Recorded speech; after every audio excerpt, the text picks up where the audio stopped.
बिस्मिल्लाहिर्रहमानिर्रहीम। Welcome back to my channel. अस्सलाम वालेकुम। कैसे हैं आप सब? ठीक हैं। आज हम बनाने जा रहे हैं कद्दू और गोश्त का सालन, जो कि बहुत ही गर्मियों में मज़ेदार लगता है। चलते हैं रेसिपी की तरफ। इसके लिए हमें चाहिए 3 पाव कद्दू, आधा किलो गोश्त और 2 फूल जो हैं लहसुन के पूरी, और 2 अदद प्याज मीडियम साइज़ के, 2 अदद टमाटर मीडियम साइज़ के, हरी मिर्चें 3 से 4 हैं, नमक मिर्च हल्दी हस्बे ज़रूरत, और खुशक धनिया और ज़ीरा 1-1 टीस्पून है, और अदरक 1 टेबल स्पून है।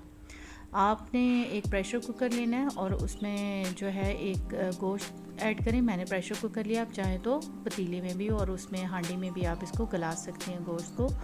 और पानी आपने इतना मुनासिब सा डालना, बहुत ज़्यादा नहीं डालना, ताकि गोश्त गलने के बाद पानी ना बचे।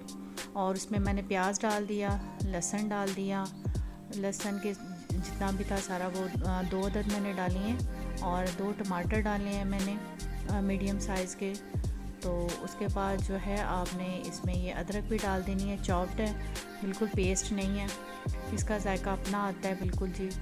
और ये जो कटी हुई हरी मिर्चें हैं वो भी मैंने ऐड कर दी हैं उसमें, और नमक मिर्च जो है हस्बे जायका है। मैंने 1-1 टेबल स्पून लिया है नमक, और 1 टेबल स्पून मिर्चें, और 1 टीस्पून जो है वो हल्दी लिया है। तो उसके बाद जो है मैंने पानी थोड़ा सा और ऐड किया, बहुत ज़्यादा नहीं। तो बाद में प्रेशर कुकर आप इसको बंद कर दें। साथ ही मेरे चैनल को लाइक, सब्सक्राइब एंड कमेंट करें और शेयर करें अपने दोस्तों में। और जो बच्चियां नहीं सीख रही हैं उनके लिए मैं बहुत इंतहाई इजी जो है रेसिपीज़ लेके आ रही हूँ, ताकि उनको परेशानी ना हो और अपने घरों में वो अच्छे से पका सकें। बहुत सारी मुश्किलात जो होती हैं बच्चियों को बहुत सारी चीज़ों में, नए नए जब वो खाने पकाना सीखती हैं। तो अभी ये मैंने ऐड किया है जी कुचक धनिया और ज़ीरा। तो उन बच्चियों के लिए मैं बात कर रही थी कि बहुत आसानी रहती है, अगर इसी रेसिपी हो तो उनको सीखने में आसानी रहती है।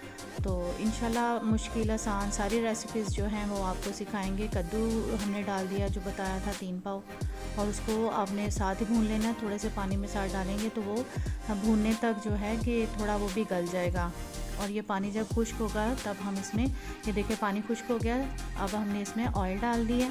ये आप पे डिपेंड करता है कि आप ऑयल थोड़ा कम डालेंगे या ज़्यादा डालेंगे। तो ये मेरी बेटी को मेरे हाथ का कद्दू गोश्त बहुत ही ज़्यादा पसंद है, तो उसकी फरमाइश पे आज मैं बना रही हूँ। ये मैंने थोड़ी सी 1 टीस्पून कुटी हुई काली मिर्च डाली है, जो कि इस टाइम पर डालने से उसकी खुशबू और जायका और कलर में बहुत ज़्यादा इजाफा करती है।